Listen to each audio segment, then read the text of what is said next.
in a position where you were instructed by an expert to go in an extreme calorie deficit, anything under really 1,800 calories, and you continually felt tired, you didn't see any progress in your performance goals, your fat loss goals, your body composition goals, and you found yourself feeling very frustrated that you were not making progress in your health.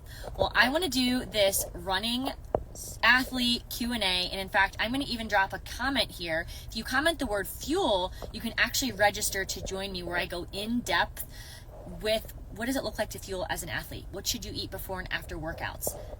That is going to increase your energy. That is going to help you hit your body composition goals. That is going to increase your performance, because for some reason, even though it is the year 2024, I still see experts recommending extreme calorie deficits, intermittent fasting. Is there a time for a calorie deficit? A moderate one, sure. For some types of people, is intermittent fasting okay? I'm specifically speaking about men, and typically women who are postmenopausal. The studies conclude that this could be an effective strategy for you. But for the majority of us and the majority of the women who watch my page, you training fasted, you being in extreme calorie deficits are the reason that you're feeling tired. It's the reason you're bloated. It's the reason you can't hit that next level in your workouts. Why maybe you found yourself in a running plateau. Could be why you even feel like you can't lose weight. I can attest, as someone who's been in the fitness industry for 10 years, who's been an athlete for 16, there have been seasons where I have tried a variety of eating lifestyles. Some of them that better my health, and some of them that have been to a true detriment. In fact, I can think of 2 instances in the past about 3 or 4 years where, I saw a flashy Instagram ad about how you can, hit your body composition goals and eat pizza. It was very much a bait and switch. A very popular trainer on here, to be matter of fact, maybe you will have this experience as well. And they told me they would write me a plan and have all these great workouts. When I looked at my plan, I'm a 5'7" woman. They had me on a 1,200 calorie diet. Absurd. I was going to be doing HIIT workouts 5 days a week and eating 1,200 calories. I literally said, immediately refund me. Absolutely not. This is not at all what your ads talked about. I also downloaded a popular wellness app that basically help you, it programmed your cuts for you. And it started me at a reasonable amount. I want to say it was somewhere between 1,800 and 2,000. But every week it kept cutting. It was cutting my carbs. It was cutting my calories. That progress, it was maybe over a 6-week progress. And I got down to, I think it was 1,300 calories. I felt horrible. I didn't lose any weight. And it just felt like I had this feeling of I want to tap out. In fact, maybe drop a heart if you've resonated, where you feel like you almost start gamifying it, or if I just cut a little more, if I just eat a little less carbs or a little less calories, then I'll hit my goals. And you just keep cycling downward, and you're miserable, and you're tired, and your brain is foggy, and you're cranky. This is what the reality is that's happening in your body. Do you remember that fancy word that you learned in science, circa middle school, that said homeostasis? Our body is always looking to find a level of homeostasis, meaning it doesn't really want to change that much. And so when the body notices that you are reducing its fuel intake, it says, okay, she's feeding us less. I'm going to go into reserve mode, meaning every single food that I get in, I'm storing it as fat, because we must be going into a famine. And B, I'm going to learn how to run more efficiently on less. And so I'm going to slow down other essential systems of the body so I can learn to find homeostasis on less food. It's really something that, back in the hunter-gatherer days, if you call it that, where there were times where they had to not eat for a long time and the body had to learn to adapt. Well, guess what, friends? This is 2024. It's not where we're at right now. And so the best thing that you can do to hit your training goals, body composition goals, is to eat more food. Now, am I saying gorge yourself, binge? Absolutely not. But for the majority of women, you need to be eating upwards of 2,500 calories if you are training. Some days, maybe it's even up to 3,000. It would be very much dependent on a lot of varieties. I'm just kind of throwing out general numbers. If you want to know specifically what that could look like for you, you can come to my class. You'll just have to DM the word fuel and we could talk about what that might look like for you specifically. But the rule truly is eat more. And interestingly, I found this in myself and in my client's life. If you can basically go into a reverse diet where you can't, let's say right now you're eating like 1,500 calories. You can't go from 1,500 to 2,500. Like your body's gonna be like, whoa, let's store all this. We're used to this girl being in a famine, so we're gonna store it all. It's a reverse diet is basically, wherever you're currently eating at. It's kind of like an incremental, like let's increase 100 a week and let's keep increasing until we figure out where your true baseline is. For most women, they end up increasing like a good 1,000 calories and they actually start burning fat, because what happens is your body, you're now telling your body we can be in a fed state. Fed state isn't just about like your body, okay, we're going to burn fat now. It's actually tied very much to your nervous system. When you can put your nervous system in a parasympathetic state to say, I'm good, we're safe, we can go into flow, and we're good and healthy, it not only increases performance, but it sends a signal to the body that we're safe and we can burn the stores that we have in here, right? And so what happens a lot of times, especially when women come to me and they're training and they're not seeing results, is we do this slow increase, and what they all of a sudden get even a little bit more energy. And you know what happens? They hit their workouts harder. They feel better. They can hit their paces. They hit a new PR on the lift. So the body does break down more, but the cool thing is they have the energy stores to support it. And then the body, I have food in my teeth, the body ends up working harder. And then it's almost like that extra amount you ate was a wash because the body is using it as fuel, right?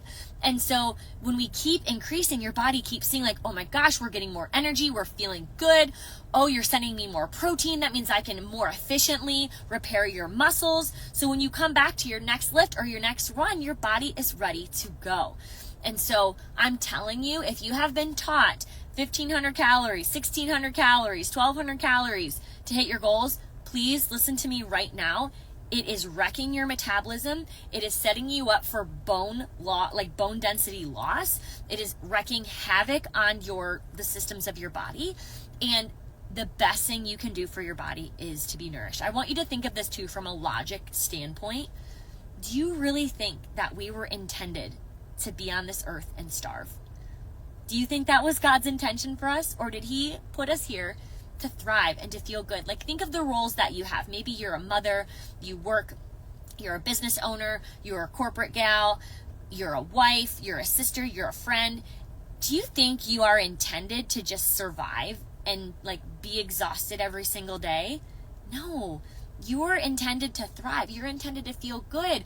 Like, you're intended to feel level throughout your day. You're intended to crush your workouts and perform well in your job and be an awesome mom at home and be present and not be in this constant state of brain fog. And I'm telling you, if you have those things right now, it's probably because you need to go eat. So the question is, well, what does that look like? What do I eat?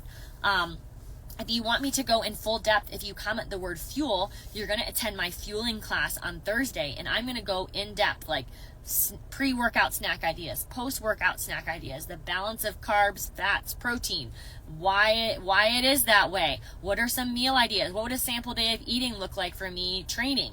I would love to be able to help you talk through those specifically. And, if you're someone who's macro tracked for a while, we can talk about like, okay, how could we adjust things, increase your calories slowly and steadily and help you to actually see results. The big thing I would love, if you take one thing from this video, again, I'll go more in depth with this on Thursday, but if there is one thing that you could hear me say and take away from this video, it is when you wake up in the morning, you need to eat something within ideally 30 minutes of waking, worst case 60. If you are training first thing in the morning, you want to have 15 grams of protein in a snack and 30 grams of carbs. It's putting that body, that nervous system in that flow state where it feels safe.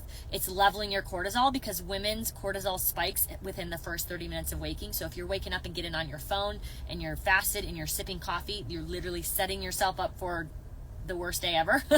But if you wake up, you have a balanced snack. And I'll tell you what, even if you are a coffee girl, that's totally fine. What if to your coffee, we added a little creamer with protein powder? Like it was a protein coffee with some creamer and heck, even a little honey in there if you want to. You will feel so much better that versus straight black coffee with no protein. I'm telling you. Maybe it's a little cottage cheese that you eat with your coffee. Cottage cheese and a banana coffee. Totally fine. It doesn't even need to be a lot. In fact, they say it really doesn't need to be over more than your body weight in calories. So if you're a 150-pound woman, 150 calories with at least 15 grams of protein, 30 grams of carbs, you will feel better in your workout. You will notice yourself feeling more level all day long. And you will notice immense difference in your body composition, in your performance, and your fat loss goals. So I would love more than anything to help you to have like a plan and a strategy to hit your goals. And so if you want to attend my class, you just need to DM the word fuel. We're going to talk about why your stomach hurts, why you're bloated, why you feel exhausted and tired all the time, why you, even though you're working out 6 or 7 days a week, you're not seeing results in your fitness journey, why you've hit a running plateau or a lifting plateau where you feel like I am not progressing in the way that I know that I'm possible, or that feeling of like, why do I work so hard in the gym and look so average? We're going to address that. Friends, this has been a journey for me where I've lost over 40 pounds of fat without intermittent fasting, without calorie deficits. In fact, I am at my best when I'm not even tracking, when I just have a good template, like I like to tell my girls, of I know how much protein I need, I know what it looks like on a plate, which is, again, that's way more fun, because the reality is, here's the thing, last thing, and then we're gonna wrap up. Even if you are someone who tracks, you're a calorie tracker, it is still an estimate. Even if you log your food in MyFitnessPal, did they test the exact egg that you pulled out of there to know its exact macro content? It depends on how that chicken ate in that specific part of their life, right? And so we have general estimates of what our food is, but it would be physically impossible to macro test every ounce of our food, or for a food company to do that, right? And so even the calories, fats, protein, carbs that they're giving us are general estimates. A lot of times on the app too, you can just like choose chicken, and it's like, well, chicken that was raised at Tyson Farms is very different than the chicken that you would get down the road from your local farmer who has theirs out in a pasture, eating bugs, having sunlight, living a great healthy life, getting more minerals from the foods they're eating in the ground, right? Very different mineral content, probably macro content. I'm sure it's a much more protein rich chicken, the local versus the Tyson, right? And so there's even times where even when we log things, there's going to be a difference. The reality is too, it's not just about calories in and calories out. It's about how our body uses those. Your body doesn't just use calories from your workout. It uses them from you sleep, what's your sleep quality. It uses them like thinking at work literally takes calories, right? So is your job high demand? It might need you need to eat more to compensate for that. Do you do hard, intense workouts? Do you walk a lot of steps? Like, are you moving around your house a lot of the day, right? There's so many things that affect the amount that we burn, and even the way that our unique biology processes those different macros. So even if you track, it is still an estimate. And there have even been studies done on basically there's different ways that, like, for example, my watch says I burn a certain number of calories a day, right? It's an estimate. They use formulas and algorithms, but some of the most popular ones that they use, they say the calories can be off as high as 30%. That's significant. That's like a lot of calories it could be off, right?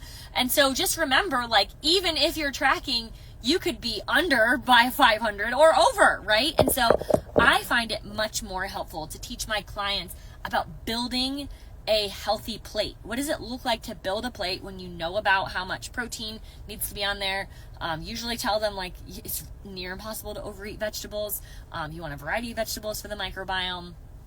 And like, what amount of fat should I have on my plate to make sure I'm keeping my hormones balanced, I'm keeping my body feeling safe, I'm absorbing nutrients. And so those are all the things that I'm going to teach in my class. So if you would like to come, DM the word fuel. We'd love, love, love to see you there on Thursday. It's going to be so much fun. If you have questions when you fill out the form for the class, you will see that there is a spot to put your question as well, so you can have your unique question answered. So I can't wait to see you Thursday. If you've got more questions, comment, DM me, and comment. It froze a little bit. So comment fuel if you want the link to the class. Talk to you soon, friends. Bye.